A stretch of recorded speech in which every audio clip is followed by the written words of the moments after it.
پھر امام نے کہا اِنَّ مُدَارَاةَ أَعْدَاءِ اللَّهِ مِنْ أَفْضَلِ صَدَقَةِ الْمَرْءِ عَلَى نَفْسِهِ وَإِخْوَانِهِ، اگر تمہیں اللہ کے دشمنوں کے سامنے بھی تقیہ کرنا پڑے اس خاطر کہ آپ اپنے آپ کو بچائیں، مومنین کو بچائیں، ہر چیز کا ہر جگہ اظہار نہ کریں، امام نے کہا اس نیت سے تقیہ کرنے والا وہ اس صدقے سے افضل ہے کہ جو اپنے آپ کے لیے اور اپنے اہل و عیال کے لیے اللہ کی راہ میں دیتا ہے۔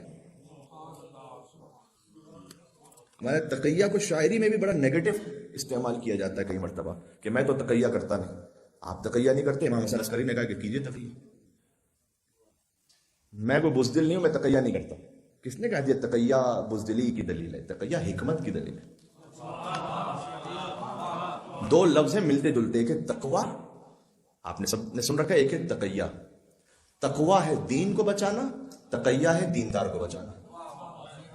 احتیاط کریں، البتہ ہر چیز میں ایک صراط مستقیم ہے۔ اگر اوور ڈو ہو جائے کسی چیز کا، بہترین غذا بھی ہو، آپ نے 2 روٹی کھانی چاہیے تھی لیکن آپ نے 6 کھا لی ہیں اگر، تو پھر وہ اچھا نہیں آپ کے جسم کے لیے۔ نیاز کا بھی ابھی اہتمام ہے تو میں نے کہا پہلے ایک نصیحت بھی ہو جائے۔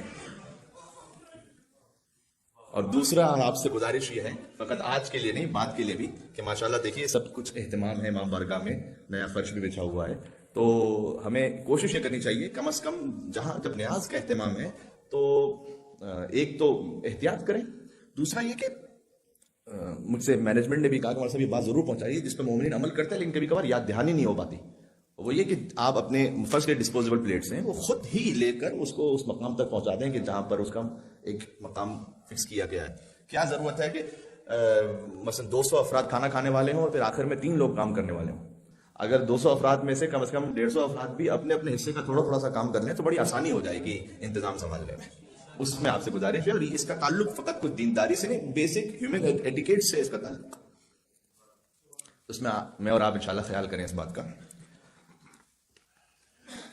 تو کہنا چاہ رہا تھا ایک چیز جو اچھی ہے لیکن اگر اوور ڈو ہو جائے تو اس کا نقصان ہو جائے گا۔ تقیہ جہاں ہے وہاں ہے، اگر اس تقیہ کی وجہ سے آپ کی نسلیں ہی آپ کا دین نہ سیکھ پائیں، اب یہ تقیہ کی جگہ نہیں ہے۔ بعض مرتبہ ایسا ہوا ہماری ہسٹری میں کہ کچھ سادات آپ کو اہل سنت نظر آئیں گے، اہل سنت میں ان کے مذہب کا ہر ایک کا خود جواب دینا صلی اللہ سبحانہ وتعالیٰ کی بارگاہ میں، لیکن سادات ہوں یعنی نسل بی بی زہرا میں سے ہوں اور پھر اہل بیت کو امام نہ ماننے والے ہو، تو یہ کیا ہے؟ یہ معاملہ کیا ہے؟ معاملہ یہ ہے کہ ان کے والدین نے جب تقیہ کیا تو اس طرح سے کر لیا تقیہ کہ اپنے بچوں کو بھی نہیں بتایا کہ دین ہے کیا ہے۔ تو جب ماں باپ مر گئے بچے سمجھے کہ جس دین کو وہ بظاہر دیکھ رہے تھے اسی دین پر چلتے رہے، اب سید بھی ہیں لیکن اہل بیت کو امام کی حق میں ماننے والے نہیں۔ یہ اوور ڈو ہو گیا، یہ بیلنس ہم نے کھو دیا۔ تو آپ کو اپنے بچوں کو بتانا ہے کہ بیٹا آپ نے لعنت کس پہ بھیجنی۔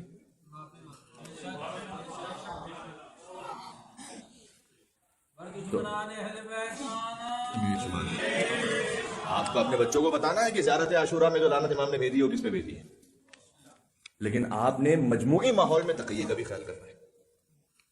یہ وہ صراط مستقیم ہے، افراط و تفریط چڑھ کے جسے امام حسن عسکری اسلام نے سکھلایا ہے۔